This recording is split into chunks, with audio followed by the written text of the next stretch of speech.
Mike. I'm Brad. And this is Ministry Chemistry. Neutron, proton, mass effect, lyrical oxidation, your irrelevant mass spectrograph, your electron volt, atomic energy erupting as I get all open on pow. Here we go. Welcome to another episode of Ministry Chemistry, where we are going to have a robust discussion, about entertainment, which I love. Did I make that sound exciting enough? Robust. Where we decide and make decisions and learn how we make those decisions. We're going to decide and make decisions, Yes. not the same things. Which, you know, some people are already rolling their eyes. Like, why do we need to have a conversation about entertainment? And can I just watch TV? Can I Just entertain me, please. Yes. Can I watch the movies I watch and listen to the music I And listen then to? the other people are like, no, you can't. Right. Yeah. Didn't you just say a group you follow on Facebook like blew up about Game of Thrones recently? Yes. Which I don't blame them, because Game of Thrones is probably the most unchristian, non-pornographic show you could watch. Non-porn. Yeah, it's like Cinemax. Okay, porn. so confession. I watched the first 2 episodes to be like, all right, what Did you is the confess? deal? I'm confessing right now that I watched the first 2 episodes to be like, what is the deal? Yeah. And it does draw you in. Like, you want to know what's next, but also really dreary. Like, really dark and soft pornish and just, yeah, I can't put that stuff in my brain. I'm a visual learner and it hurt my heart. That's a great point. I'm sure we're going to get into that, but it's like some stuff you can't unsee. You can't unsee. Yeah, you can't unsee. I watched 2 Or episodes. I watched 2 episodes of Game of Thrones, like you said. Yeah. First season, which I've heard is like Yeah. probably the most graphic when it comes to sexual depictions. Oh, and then everyone says if you get past like the first 3 or 4, then you're really into the thick of some things. And It's funny. I saw some people who said they've been watching it on VidAngel, and I'm like, is there anything left of it? what's VidAngel? So VidAngel. What is VidAngel? VidAngel like redacted. basically, it's redacted. That's exactly what it is. It's like it takes basically like R-rated shows or movies, and it redacts like any sex scenes or Each episode is 2.5 language minutes or long. excessive violence. Okay, now I have so many other questions. Is Yeah. this an application? Like, can you get it through Apple TV or on your Roku? Or? I'm not sure. I think it's like a, kind of like a Netflix, like a software or something like that. So you have to like subscribe yeah, to it? it's a subscription. Because I've heard of like service. PureFlix, which is like all the Christian films. It's like the Netflix response. So VidAngel is redacted secular. Can you get any movie or any TV show? I'm not sure. I know someone who said they You watch it, Mike? Someone I don't use Oh, that. I okay. don't. I just know people who have. Oh, okay. Because I'm like, either watch it or don't. You know what I Well, mean? yeah. Like I don't. Yeah. But I know someone who watched Deadpool via VidAngel, which I know is like one of your favorite unchristian movies. But like you're talking who said it's probably like unchristian? Here we go. You're I talking can't wait to hear probably like 15 minutes of redaction. Oh, definitely. from At Deadpool. least. There's a whole 2.5 minute like montage So that it's had like- to be completely removed, I'm sure. I'm like, do you really And language, need to does it watch get it? bleeped out or does it get silenced? Like, I'm not sure. I'm not oh. sure. Hey, everyone who's listening, look up a VidAngel of your favorite movie and then report back in the comment section. This is what they did to it to, make it First purify it, right? repent for watching that in the first place.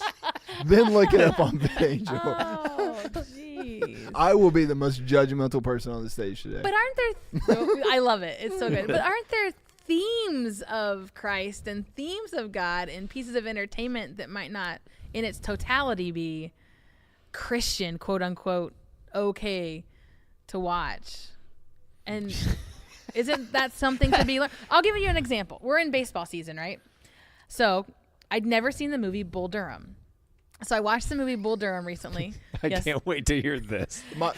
My most excessive childhood cuss word came directly from that movie. What was the?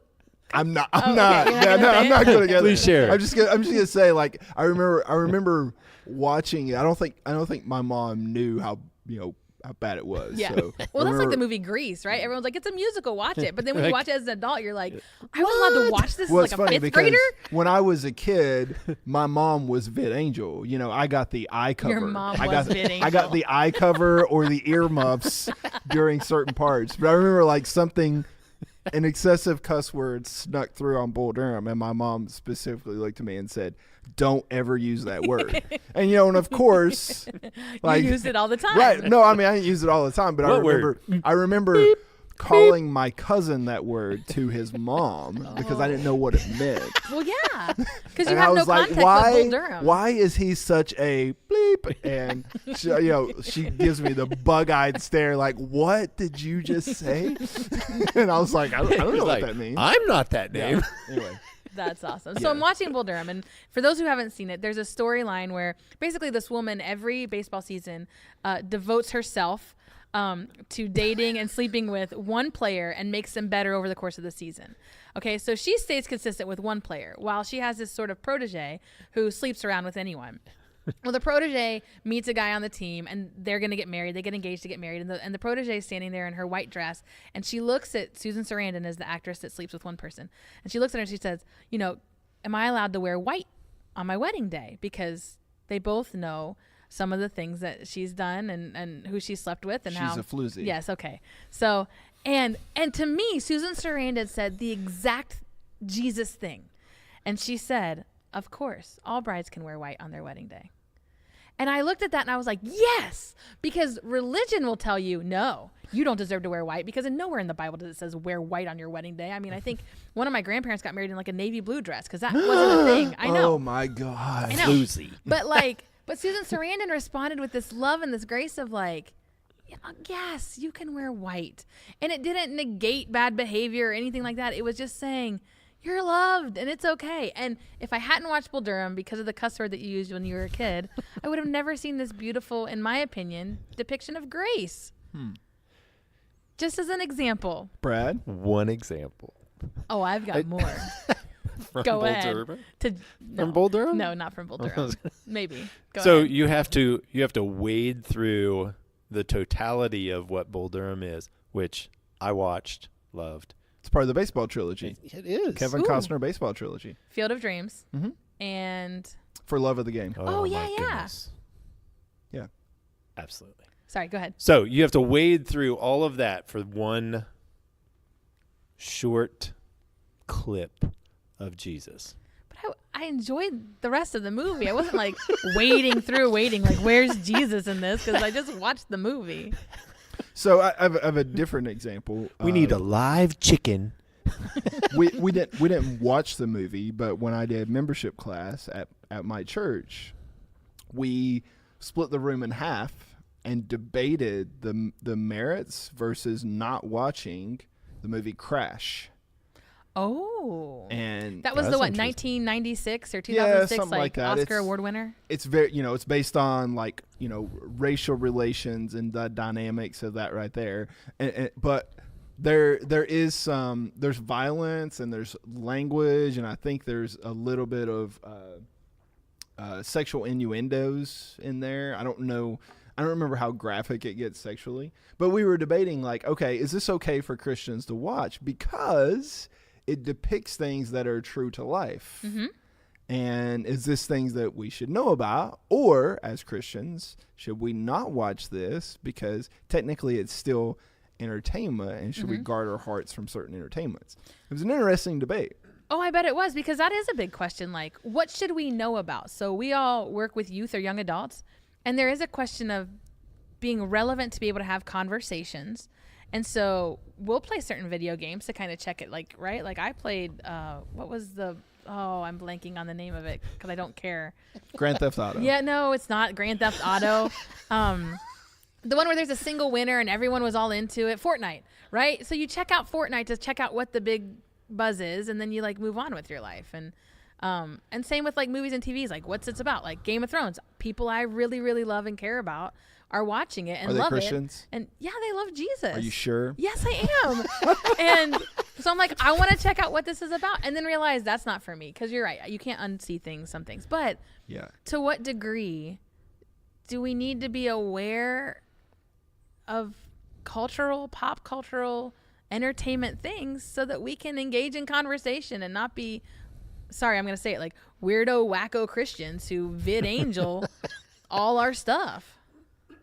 And would Jesus have VidAngeled? What did you just call? people who use VidAngel, No. weirdo, wacko Nope. Christians. Nope. I was saying that there's a Venn diagram where there are Christians. There are Christians who use VidAngel, and there are Christians who are weirdo wackos. And there's a central circle where some of them all fall. That's what I was saying.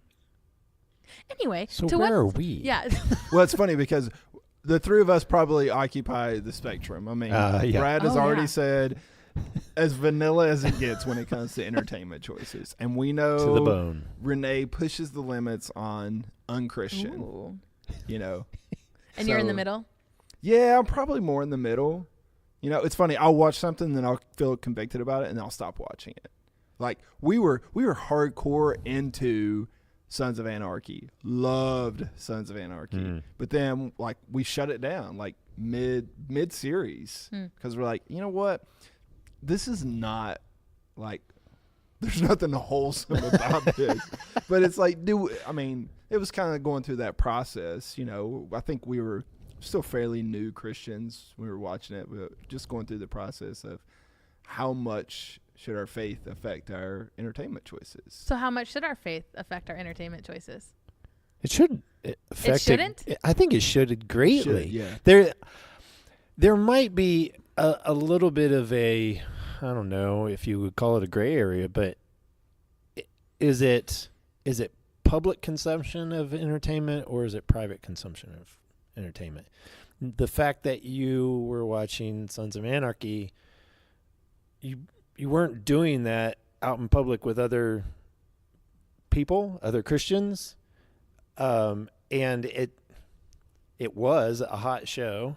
Yeah. Again, I didn't see it. Sorry.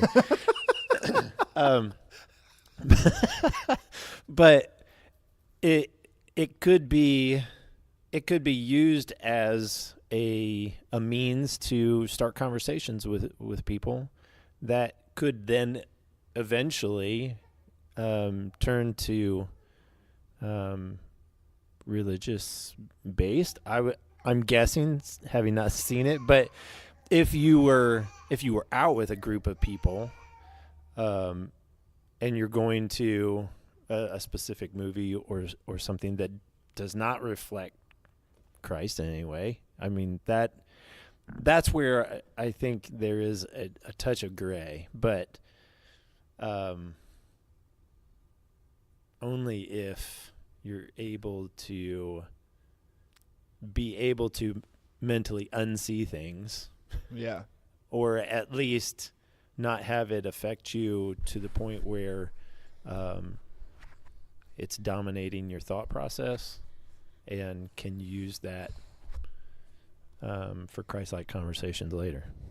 Well, I think that private versus public consumption is huge. Like what you do in the dark versus what you do in the light makes a big difference. What? How so? Well, like, okay, I'll watch Deadpool. Yes, I've seen the movie Deadpool, right? Hundreds of times. Not hundreds. I think it's hilarious. But will I show it to my youth group? No. Because there are some things that we teach about, but we're not going to teach them about, like, how to do. So we say, hey, we talk about cussing, we talk about words, but I'm not going to teach them how to cuss. Does that make sense? Well, I think there's a difference between would I be okay with what I do in private being made public? Oh, yeah. Yeah.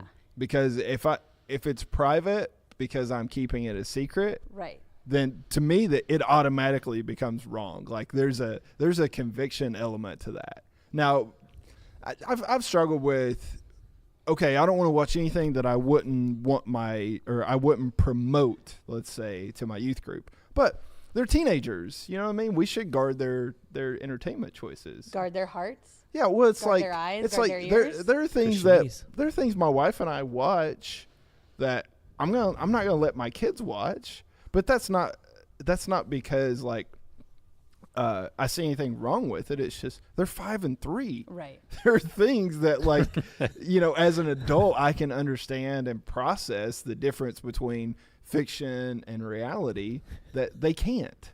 So I'm going to guard them from that. Well, and that's you that brings up another interesting point. And I want to come back to the private versus public, but so I have a set of cousins, and there's 4 of them, and they range in age, let's say from 2 to 8 at this time. And the 8-year-old's clearly watching shows that when she was 2, she wasn't watching. But her 2-year-old sister's watching the shows because there's one TV in the house and they're all watching the same shows. Yeah. And so that's really interesting too, whether you're the older or the younger child of a family and what you're exposed to. And when I asked my aunt that question, she was like, I hadn't even thought about that. Because of course it's a kid appropriate show. She's 8. But no, she wouldn't have turned that on for her 2-year-old. Yeah. Right. And yet her 2-year-old is watching it now. I just had this conversation last night with my daughters about the book Thief. My older daughter read it when I think she said she was 14 when she read it, and my younger daughter was let's see, that would have made her 8, 9, something like that. And Abby, my younger daughter, was like, I stole it from your room and I read it. And there was So there's theft and vandal. there was stuff in it that I didn't understand, and there was other stuff, but I read it and I liked it, and it's one of her favorite books. But there is it's probably not appropriate for an 8 or 9-year-old because it's more in the early teen genre. Yeah. And but there is that who's guarding, who's watching over, Right. and how are they consuming it, and And we've missed the boat, which we don't need to rehash it, on like the 50 Shades of Grey when you go into books as entertainment and all of that. And the question to me, okay, let's say you can handle it, quote unquote, handle it, or it doesn't hurt your heart, or it doesn't hurt your walk with Christ. And, but there is this question of witness. And so because like I know I lived part of my life back in the day where I would justify watching some things or doing some things to be able to relate to people better. And is there, now that I'm older, I'm like, man, did I send the wrong message? Did I send a message of, hey, when you follow Jesus, Jesus is okay with this? So case in point, I have a dear, sweet friend who in their house, she and her husband use some cuss words from time to time, right? Whatever. And they don't care if their kids use cuss words as long as they're using them appropriately. But they've said, like, they don't teach them, but like, it is. It's a great conversation. But they've said, hey, you could get in trouble for this in other places. So know that sometimes we talk like this at home, but we might not talk about this at grandma and grandpa's, or we might not talk about this at school or whatever. And I had said to my friend, hey, you need to be thoughtful of the fact that when your kids have friends come over, because cussing might be permissible, they might think other things are permissible that aren't, because they have real strict screen times and real strict, bedtime, like things like that. But it falls under that bubble of this is untouchable for some kids, but their parents let them access it. So is everything else accessible? And I wonder the same thing about entertainment. Like, oh, you watch Game of Thrones? Well, then what else do you dabble in? Yeah. Not to pick on Game of Thrones, but and the whole argument of so first of all, let me say this. There is only one thing that improves our witness, and that's our closeness to Christ, period. Whew, you should say that again. But like, no, say that again. I don't think we should make choices to say this will improve my witness, because it doesn't. Your relationship with Christ is your witness. Yeah. And your closest to him is your witness. Because that is a slippery slope. I want to watch Game of Thrones so that I can be in a discussion group with other people talking about Game of Thrones, and I can Jesus juke in there. No, stop it. Jesus juke, he said it. Just stop it. Are you going to say, I'm going to watch porn so I can go to a porn convention in Las Vegas and witness to people there? No, I'm not. No, I'm not going to do that. Right, but I mean, where do you draw? Brad, are you going to do that? I'm not going to do that. Yeah, where do you draw the line there? You know, I mean, like, I know we've had off air, we've had the drinking discussion before, and we're going to talk about that in another episode. But I've seen churches go so far with that now they're like craft beer worship services. I've heard of that. And it's like, how far do you go with some of this stuff? And like, if you make entertainment choices because you don't personally feel any conviction about watching that, okay. Good for you. That's fine. Now, that's between you and Jesus. Don't make an entertainment choice because you think it's going to improve your witness. It's a bad way to make choices. Well, and the funny thing is, I have dear, sweet, beautiful people that I love listening. They're like, "There's a craft beer church service. I want to go to there." So yes, Can you please post can the I list? please go to there? You're right. Can I go to there? And so yeah, oh yeah, that's a Tina Fey 30 Rock quote. I want to go to there. 30 Rock, definitely watch that. But you are right, and the only thing that helps our witness is our closeness to Christ, and that's something important to remember. I think another good thing that to your point about what have churches become, so look at it more on a broader scale, a great quote I've heard in the past year that I just can't get out of my head is, "What we win them with is what we win them to." What you win, yeah. And so if you're winning them with Christ, with Jesus, with a transformed life, with the living in the light day-to-day world, that's way more influential than entertainment or craft beer or because again, if all else fades away and it's just Jesus, can you have joy? Can you have freedom? Can you have hope? 100%. Yeah. Unless that's all based around some false other narrative. And you get into this dynamic. If people want to know Jesus and be a part of the church, then they're looking for something. They're probably looking for something different than what everything The else world offers them. Yeah. So if through our choices, be that entertainment or otherwise, we're just offering them the same thing that they can get anywhere else, what's the attraction to church? That's true. Or Jesus? Yeah. That's a really good other point. But does that mean I can't watch Deadpool? I'm not saying you can't. I think we talked before about, I think there are black and white areas of scripture. I think there's some gray areas, I mean, I don't think one denomination is going to go to heaven, but we all believe things subtly different. Right. I think there's some gray areas, and I think certain aspect, there are things that are black and white. Don't watch porn. Don't do that. Right. That's bad. And if you're wondering why, it's because it brings other people into your bedroom where it should just be you and your spouse. And there's plenty of studies that have talked that about deal how with it kills the negative neurological aspects of that. That's pretty connections. black and white. Yeah. There are other things that I think are a little bit more gray, I mean, I don't watch Game of Thrones. If you do and you're okay with that, then good for you. You know, if you watch it through VidAngel, whatever, I'm not going to make your entertainment choices. Slam down all 8 Whenever seasons in like an hour and a half. When he says VidAngel, I think of that SNL skit with Amy Poehler where she's pregnant and she's like, "Can I be your angel?" or something. Anyway, that's what I think of. So here's a question that I do want to ask. How do you make those boundaries? If it is a gray area, how do you decide what your personal black and white are, or your household's personal black and white, right? Because if you're setting the tone for a group larger than yourself, like I said, I won't show Deadpool to a youth group. I'll talk about it in jest because I know I have students that have seen it, but then we talk about what was good and not so good about that and what was hilarious. So how do you choose what's black and white for you in a world of gray?